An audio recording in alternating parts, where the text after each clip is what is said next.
ආ දැන් කොහමද ආද? දැන් නම් බඩ කඩේ හාමි. මම උසනෝ ටිකක් කොහමද? පුස්තක දෙන්න. පාත් කරනකොට ටිකක් පොඩ්ඩක් දෙන්න. මේ හරිය. ආ පැටිල් ටික. ආ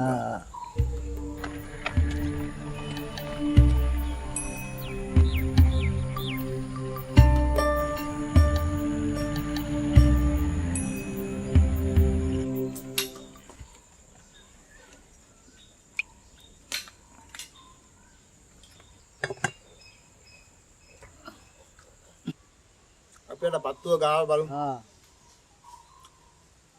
චලෝ සිඤ්ඤෝ. එම යන්දුර. මේ මම්මගේ අර පත්තුව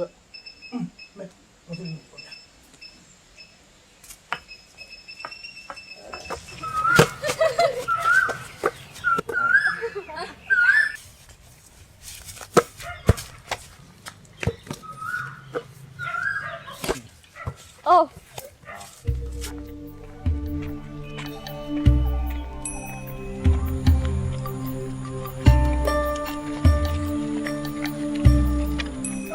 මොකද ගම්මේ? මේ වැලෙන් තියෙන්නේ. මේ හරිය. ඔව්. එහෙම අල්ලනකොට.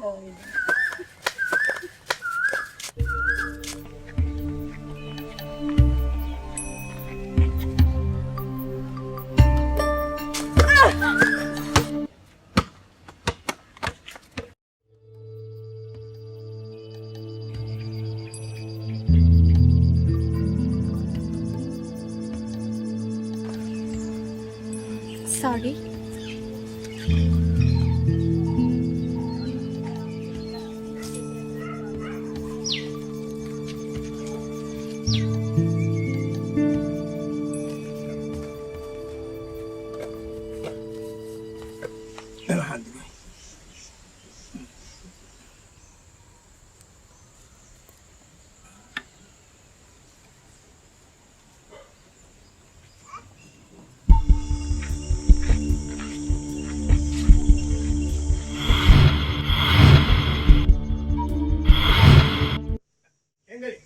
මුන් දෙක පළ. සෝ මඹක් පළ. ඔය අත තෙමාගෙන එහෙම එනව නෙමෙයි. ඕන්. හොඳයි.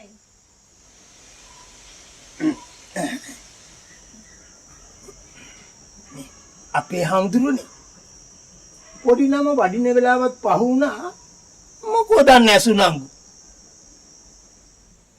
මේ හරිය කැක්කුමද පාස ගන්න. මේ දිගටම කැක්කුම. දිගටම කැක්කුමයි. මේ හරිය නම් ඉදුණක් නෑ නේද? පොඩි හාමුදුරුවෝ කොහෙ වඩින්නද චලෝ සිඤ්ඤෝ? දැන් වඩිනවා ඇති.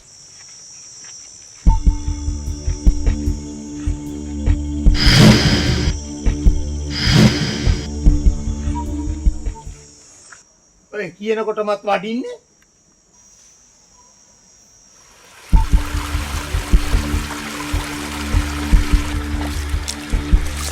ඒක අර කලින් බේත් පොට්ටනෙම තවලා උදේ ආවා හොඳට ගාන්න ඕන. මොකෝ සුනං? වරෙල්. සුපර්. අපේ ලොකු හාමුදුරන්ට ඈතක වඩින්න තියෙන ඈ. එළියක් දෙන්න පරිදි තියෙන. පිළිවෙලට වඩි. ඔව්.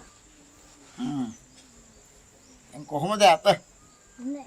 ඉතින් කොහේ අර වඩින්නේ?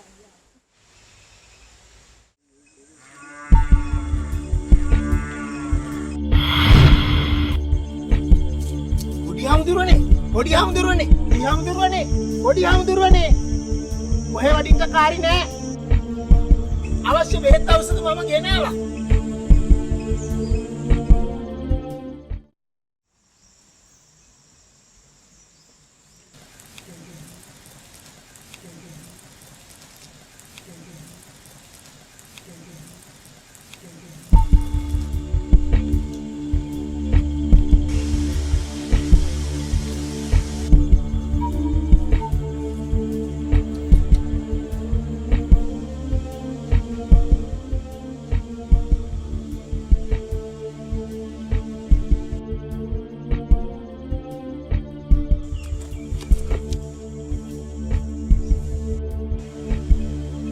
Rosini, apa yang untuk bicara kita? Untuk yang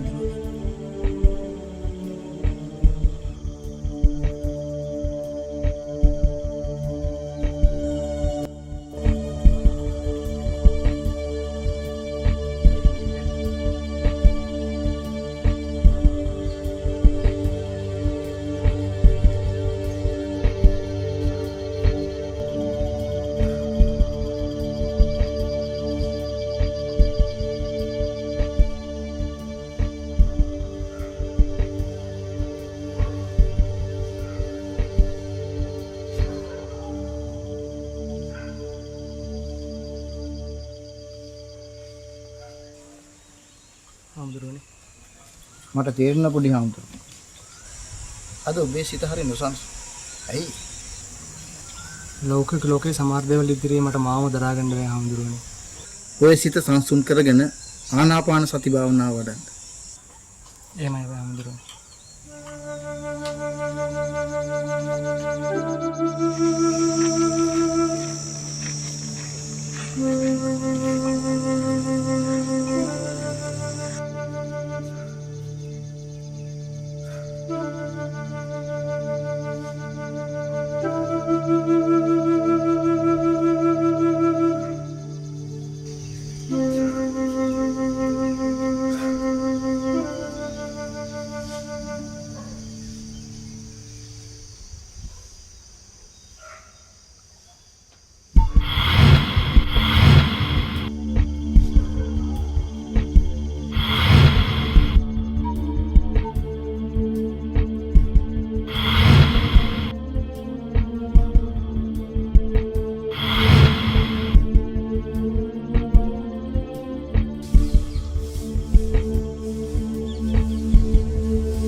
පොඩි හාමුදුරනේ මං වඩිනවා දෙනී පන්සලට. නායක හාමුදුරන්ට අමාරුයිලු. මං එනකන් පොඩි හාමුදුරෝ එන ලෙඩුන්ට එතකන් කරන්න. ලොකු හාමුදුරුවනේ. මට දැන් මගේ ලෝකය හොයාගෙන යන්න ඕනේ. කෙනෙක්ගේ හිත පාලනය කරගන්න පෙර කළ කුසල ධර්මත් බලපානවා හාමුදුරනේ. ඒක ඇත්ත. ඒත් බුදුරජාණන් වහන්සේ සියලු ආසාවන් සපත කරගත් පසුයි බුදු බවත් කරගත්තේ. පොඩි හාමුදුරනේ මේ හන්ද. ඇයි හාමුදුරුවනේ අපිට අපේ ආශාවන් ඉඳ ගන්න අවස්ථාවක් නැති කලේ? මිනිස්සු කියන්නේ මිනිස්සෙයින් නොවන කිසිම කෙනෙක් කියන දෙයක් පිළිගන්න කැමති නැති පිරිසක්. අන්න ඒ නිසා අපේ බුදුරජාණන් වහන්සේ මිනිස්සෙක් වශයෙන් ජීවත් වෙලා ඒ දේ අත්විඳලා අනිත්‍ය ලෝකයට දේශනා කළා. මරණය පිළිබඳ අත්විඳින්න මැරෙන්න උනද හාමුදුරුවෝ? ඒ වුණාට චීවරයක් දාගෙන හිටියත් අපිත් මිනිස්සුනේ. පොඩි හාමුදුරනේ ඔබ ඔය හඹා යන්නේ සසරට මගක් වගේම නිවනට බාධාවක්. කරන කලට පව් මීරිය මීසේ විඳින කලට දුක් දැඩි වෙයි ගිනිසේ.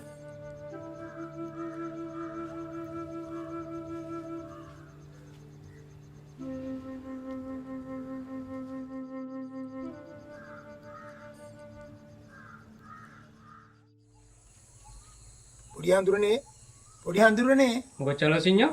මේ අනේ හාමුදුරනේ අර මිනිස්සුන්ට දෙහෙත් ටික කියන්නේ හෙට එන්න කියලා. දැන් ලොකු හාමුදුරුවෝ විතරයි බේත් කරන්න කියලා කියන්නේ.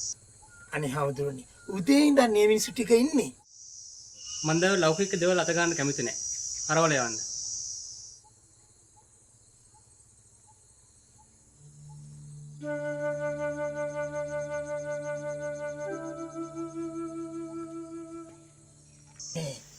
අපේ පන්සලේ ලොකු හාමුදුරුවෝ උදහින් පස්සේ ලොකු හාමුදුරුවෝ අසනීප වෙලා කියලා එහෙ වැටේ. හොඳේ. ඒ පොඩි හාමුදුරුවටත් බැහැයි කියනවනේ.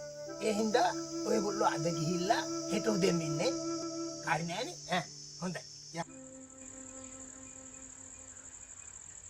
මට මගේ ගමන යන්න ඕනේ. එතකොටයි මගේ හිත නිදහස්. මට බෑ මගේ හිත පාවා දෙන්න ලොකු හාමුදුරුවනේ.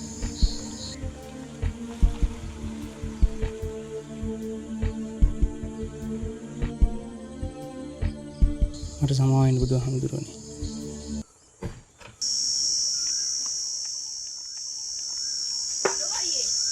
චලෝ අයියේ අපේ ලොකු හාමුදුරුවෝ නැද්ද? අර දරුවා වැටිලා කකුල පෙරලිලා. ලොකු හාමුදුරුවෝ දැන් පන්සලේ නෑ. මේ එයා පන්සලට යන්නේ. පොඩි සාදුවක් නැද්ද? උන්වහන්සේ ලබන මේ වැඩේ කරලා ගන්න බෑ. මේ ලෞකික දේවල් වලට ඉගෙන ගන්න දෙන්නේ කියලා. නේ දැන් ලොකු ආම්සල කොහෙද වැඩි? අපි කාර් එක යවලා ගෙන්නකමුකෝ. මම අදිස්සනාවද්ද? හරි දූපට ඉන්නකෝ දැන් හොස්පිටල් යන්න බෑනේ. සිවුරේ ඉඳන් වෙදකම් කරන එක මගේ අභිප්‍රායයට හොඳම මග.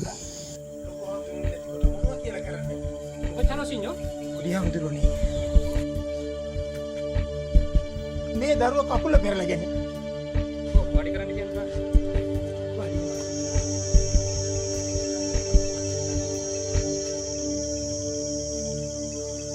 වර පතුරු ටික වෙලම් ටික ගන්න ඉක්මනට.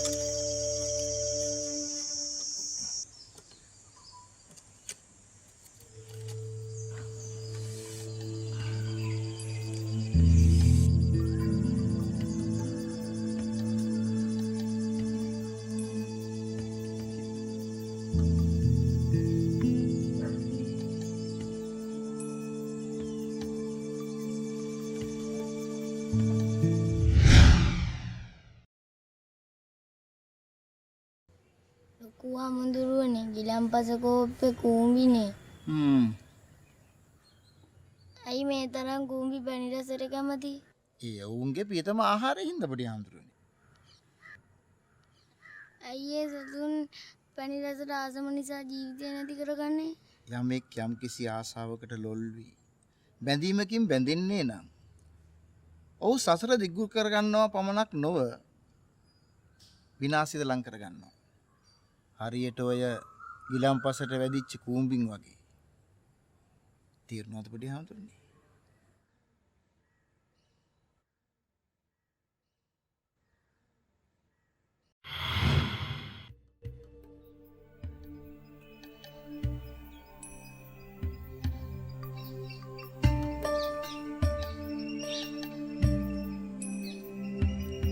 පොඩි හාමුදුරනේ හොස්පිටල් එකට ගෙනියන්න.